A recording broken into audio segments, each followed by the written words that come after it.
should absolutely fight Tom. And the fight's going to happen. The fight's going to happen. It's just a matter of when now and getting it signed. It's done, but it's not done enough to sit right here now and announce it and give you a date. But the fight's going to happen. Tom's the interim champ. John's the undisputed. Apparently Dana told Tom at the weekend that the fight's happening. They're just figuring out the if, buts, wheres, whens, you know, the purse and all that type of stuff. Everyone's in, so we just got to wait for the announcement. Tom's the whole package. However, he hasn't gone up against somebody like Jon Jones because, as I said, the competition in the heavyweight division isn't necessarily there on a technical level. Jon Jones is. And Jon Jones has fought way better competition than Tom. That's just a fact. He had 2 heavyweight fights, one against Cyril Garner, who took him down really quick and he choked him out. And then he went up against Stipe Miocic. He was really good. And Jon Jones is great. You can't deny what he's done in the octagon, the career that he's had. And he's technically unbeaten. He's probably the greatest of all time. This next fight for me is a personal one, but it's not just for me. It's for every American who's ever been bullied. It's arguably the most important fight of my career. I feel like narratives have been created that just truly aren't there.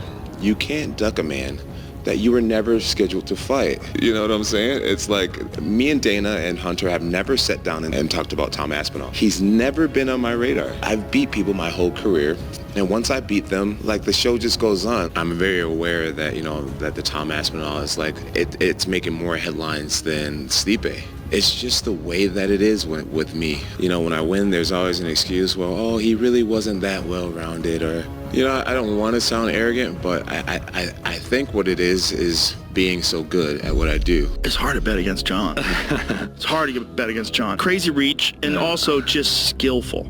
Yeah. His skills are so rock solid in every way, shape, or form. His stand-up, his submissions, he's crazy strong. He's got just an insane mind for fighting. Jon dominates everybody. He took down Daniel Cormier. Daniel Cormier is an Olympic wrestler. I mean, he's a phenomenal wrestler. And Jon took him down. And took him down multiple times.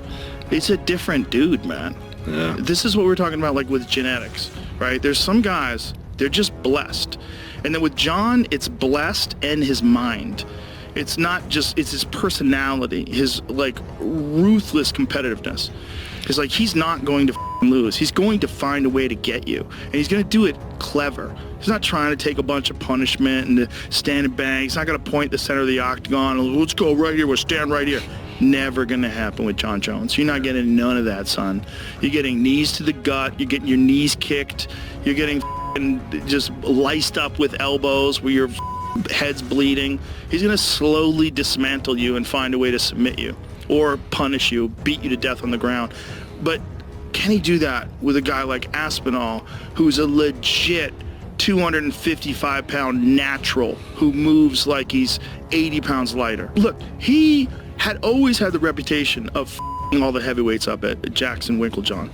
Always. Mm-hmm. Everybody said, like, when Brendan went down and trained with him, Brendan was a heavyweight, Brendan Schaub, he's like, he me up. He goes, dude, I was like top 10 in the world as a heavyweight. I thought I was the shit. He me up. He goes, he beat my ass. And he goes, he beat everybody else's ass too.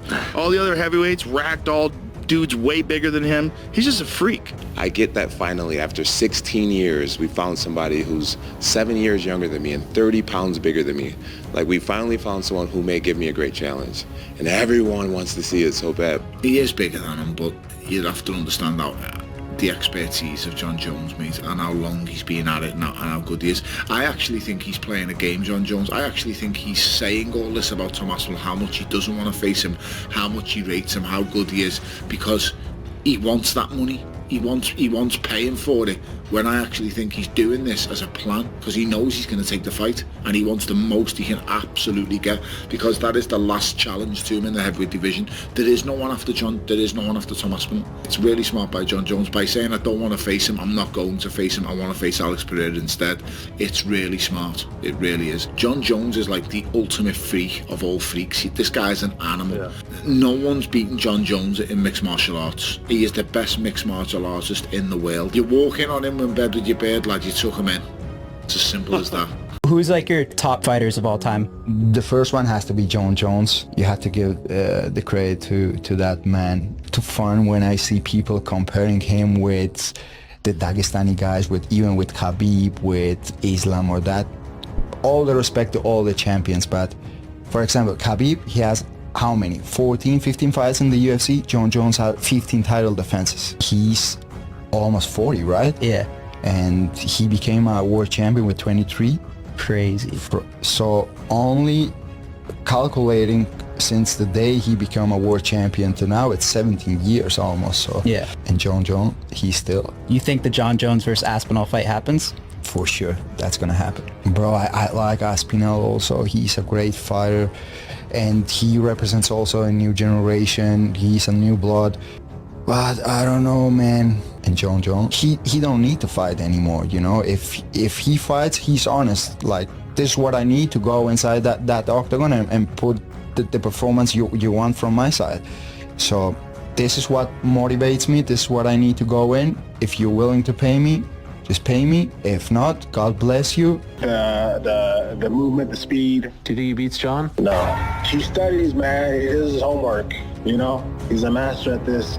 He's gonna know what to do. So I don't think he beats Jon. No. Wow. Publicly, he is saying he does not want Tom Aspinall. Privately, he is waiting for a phone call to tell him the date so he can go fight Tom Aspinall. That is as direct with you as I can be. That fight is a 100% go. Take me at my word when I tell you Jon Jones will be there. I think it's 100% too. I believe that Jon Jones gets the fight.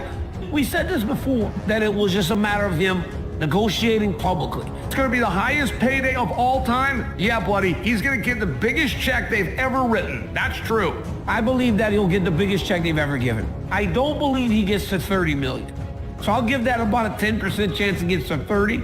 But I do believe he will get a massive number to walk to the octagon. Being the greatest of all time doesn't mean you get $30 million. Being able to sell. Jon Jones has done a lot of things to himself. He's saying, in one of his tweets, he was saying that I tarnished you? You've done a very good job of tarnishing you. Aspinall is like, we've only seen him smash. We've never seen him be the nail. You know, you're getting up to elite status where you're calling out Jon Jones. Yeah. Right? It's a bit of a problem for him, right? Because he has not been tested in that way. He's so fast for a heavyweight. But again, you're saying the right thing. Like, what is it like in the 5th round with Jon Jones? Because if you can't steamroll Jon Jones and he starts side kicking your fucking kneecaps, you know, there's nobody better with distance than Jon. The best. He's got the talent.